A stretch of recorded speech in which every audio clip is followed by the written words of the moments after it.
Assalamualaikum warahmatullahi wabarakatuh. Nama saya Nurul Istiqomah dari kelas IAT 4A. Video ini saya buat untuk memenuhi tugas ujian akhir semester mata kuliah Ilmu Komunikasi Islam. Dan dalam video ini saya hanya menggunakan dua fungsi ilmu komunikasi Islam, yaitu fungsi mengingatkan dan fungsi motivasi. Fungsi mengingatkan bertujuan untuk menjadikan kita selalu ingat akan hal-hal yang tidak seharusnya kita lupakan, akan hal-hal yang menjadi kewajiban kita dan diperintahkan oleh Allah Subhanahu wa Ta'ala. Kemudian yang kedua, fungsi motivasi. Fungsi motivasi bertujuan untuk membangkitkan semangat kita agar selalu bersemangat untuk menjalankan perintah-perintah Allah, bersemangat untuk menjalankan hal-hal yang bermanfaat, menjadi manusia yang produktif, dan menjalankan ibadah kepada Allah Subhanahu wa Ta'ala. Manusia dilahirkan dalam keadaan tidak tahu apa-apa. Kemudian Allah Subhanahu wa Ta'ala memberikan rahmat kepada manusia berupa pendengaran dan penglihatan, yang dengannya manusia bisa mendapatkan informasi, belajar, sehingga mengetahui apa-apa yang sebelumnya tidak diketahui.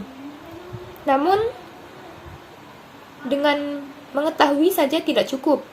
Kemudian Allah Subhanahu wa Ta'ala memberikan kepada manusia hati, sehingga manusia bisa memilih mana yang baik dan mana yang buruk dengan ilmu yang telah mereka dapatkan. Dalam Islam, menuntut ilmu itu sangat penting. Sampai-sampai firman Allah Subhanahu wa Ta'ala yang pertama kali ialah tentang perintah untuk membaca, yang terdapat dalam Quran surah Al-Alaq ayat 1. Bismillahirrahmanirrahim. Iqra' bismi rabbikal ladzi khalaq. Bacalah dengan nama Tuhan yang menciptakan. Beberapa ulama berpendapat dari ayat ini menggambarkan bahwa orang yang berilmu lebih utama daripada ahli ibadah yang tidak berilmu. Mengapa dikatakan orang yang berilmu lebih utama daripada ahli ibadah yang tidak berilmu? Karena seseorang yang berilmu akan kembali ke jalan yang benar, sehingga ketika ia melakukan sesuatu selalu berdasarkan akan kebenaran, dan kebenaran akan menuntun seseorang kepada sesuatu yang hakiki, dan tidak ada yang bersifat hakiki selain Allah Subhanahu wa Ta'ala, sehingga ilmu seseorang akan menuntunnya untuk beribadah. Sedangkan orang yang beribadah tanpa didasari ilmu, maka kualitas ibadah mereka hanya berdasarkan keyakinan. Aktivitas menuntut ilmu begitu diutamakan dan mendapatkan perhatian yang besar dalam Al-Quran. Sebagaimana yang dikemukakan oleh Ustadz Adi Hidayat dalam bukunya yang berjudul Al-Majmu', Bekal Nabi bagi para penuntut ilmu. Beliau mengemukakan beberapa keutamaan menuntut ilmu yang diambil dari hadis-hadis Rasulullah SAW. Yang pertama, menjadi orang baik. Saat Allah menginginkan seseorang berubah menjadi baik, hal pertama yang diberikan ialah bimbingan untuk mau belajar dan memahami tuntunan agamanya. Rasulullah SAW menegaskan bahwa kekuatan beragama yang disertai dengan pemahaman paripurna akan mengokohkan solidaritas umat sekaligus menjaga kesatuan hingga tiba hari akhir. Keutamaan yang kedua adalah diringankan langkah ke surga dan menjadi pewaris para nabi. Rasulullah SAW bersabda, siapapun yang menempuh jalan untuk belajar suatu pengetahuan, Allah akan mudahkan baginya jalan menuju surga. Sungguh, para malaikat membentangkan sayap mereka seraya meridhai penuntut ilmu. Dan sungguh, penghuni langit dan bumi, bahkan yang berada di lautan, memohonkan ampun bagi para penuntut ilmu. Sungguh, keutamaan rembulan dibandingkan seluruh bintang. Sungguhnya, para ahli ilmu adalah pewaris para nabi. Sedang nabi tidaklah mewariskan dinar dan dirham, melainkan pengetahuan. Maka, siapa yang dapat mengambilnya, ia sungguh telah meraih keuntungan yang melimpah. Hadis riwayat Ibnu Majah. Kemudian yang ketiga, menentukan maslahat umat. Pengetahuan menjamin stabilitas dan maslahat kehidupan umat Islam.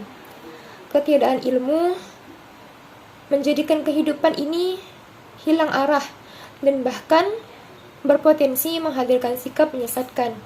Oleh karena itu, umat Islam haruslah memiliki tradisi keilmuan yang kuat, sehingga melahirkan generasi yang akan menjaga maslahat umat. Keutamaan yang keempat adalah bagai mendapati minuman Nabi. Rasulullah Shallallahu Alaihi Wasallam bersabda, "Ketika aku sedang tidur, aku bermimpi diberi segala susu. Aku pun meminumnya, hingga sungguh aku melihat kepuasan mengalir dari kuku jemariku. Aku pun memberikan sisanya kepada Umar bin Al-Khattab. Kemudian para sahabat bertanya, 'Apakah ta'wil mimpi tersebut, wahai Rasulullah?' Kemudian Rasulullah menjawab, 'Ilmu.'" Hadis riwayat Al-Bukhari. Hadis ini menjelaskan keutamaan menuntut ilmu yang terlukiskan layaknya manfaat air susu. Tidak hanya menghilangkan dahaga, tetapi juga memberikan manfaat yang tiada terkira. Kemudian yang kelima, hilangnya ilmu adalah di antara tanda kiamat. Rasulullah Shallallahu Alaihi Wasallam bersabda bahwa sungguh satu di antara tanda kiamat ialah hilangnya pengetahuan dan merebaknya kebodohan, diminumnya khamar serta maraknya zina. Hadis riwayat Al-Bukhari. Keutamaan yang keenam yakni meraih 4 kemuliaan. 4 kemuliaan yang dimaksud ialah, yang pertama, ketenteraman hati yang ditanamkan langsung pada jiwa. Yang kedua, turunnya rahmat yang langsung disertai dengan banyaknya peluang kebaikan untuk diraih. Yang ketiga, hadirnya malaikat yang bahkan menyertai para penuntut ilmu dalam aktivitas mereka. Yang keempat, hadirnya sanjungan Allah Subhanahu wa Ta'ala yang disampaikan langsung pada makhluk di sekitarnya. Dan keutamaan yang terakhir ialah meraih pahala berlimpah. Rasulullah Shallallahu Alaihi Wasallam bersabda, "Bila seorang manusia wafat, maka terputuslah amalnya kecuali 3 hal. Yang pertama, sedekah jariyah. Yang kedua, ilmu yang bermanfaat. Dan ketiga, anak soleh yang selalu berdoa untuknya." Hadis riwayat Muslim. Sekian dari saya, kurang dan lebihnya mohon dimaafkan. Semoga apa yang saya sampaikan ini dapat bermanfaat bagi saya sendiri dan yang menonton video ini. Sekian, wassalamualaikum warahmatullahi wabarakatuh.